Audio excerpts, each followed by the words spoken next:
Ngọc is standing in a corridor.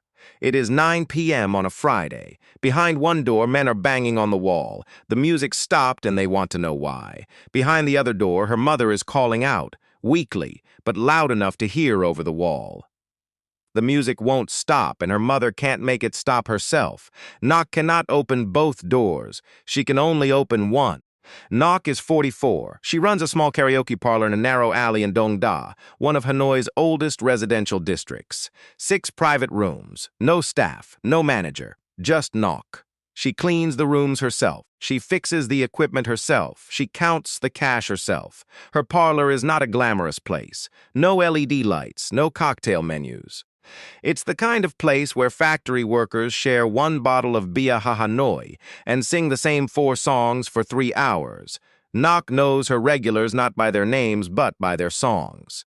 The man in room 4 who always requests Duong Sualoi Ku, the group from the textile warehouse who only ever choose slow love songs. She has been here for 11 years. 11 years of renewing licenses, of fire inspectors measuring her exits and her wiring, of watching 3 other parlors on her street close down for good after the fires that swept through Vietnam's karaoke industry these past few years.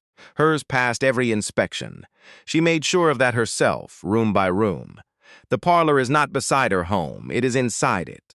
The rooms were built into the ground floor of the family house, the same house where her mother has lived for 40 years. Her mother who still sweeps the courtyard at 7 a.m. every single morning. Friday night is when Ngọc earns enough to carry the rest of the week. She has never once closed early on a Friday. This particular Friday started at 7 a.m. Ngoc's mother collapsed while sweeping the courtyard. By 9 a.m. a doctor had come to the house. A mild stroke.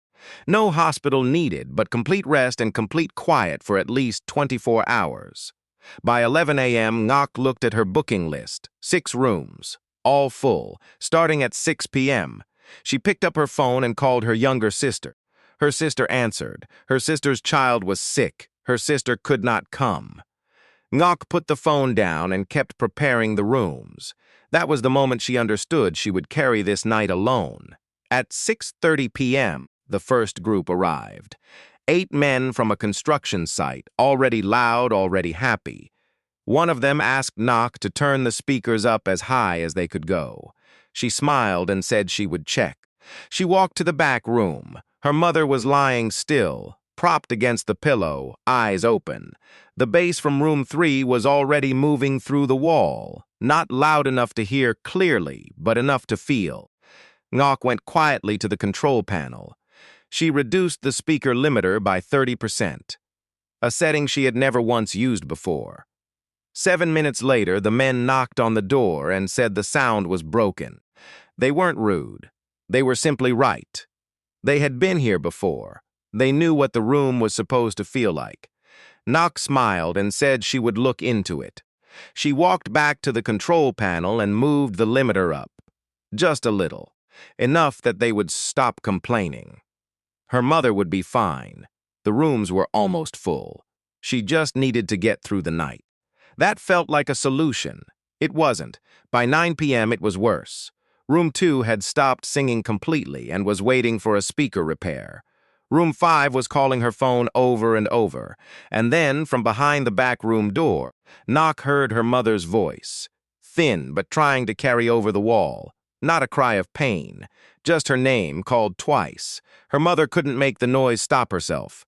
And this was her only way to say so. Ngọc stood in the corridor. Customers on one side. Her mother on the other. The limiter trick had bought her an hour. Now the hour was gone. There was nothing left to adjust. To understand what Ngọc is standing in the middle of, you need to understand what karaoke actually is in Vietnam, and what it has become in the past few years. In many countries, karaoke is something you do at a party.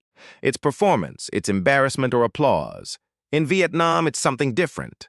Private karaoke rooms, the Karaoke runs, are not stages.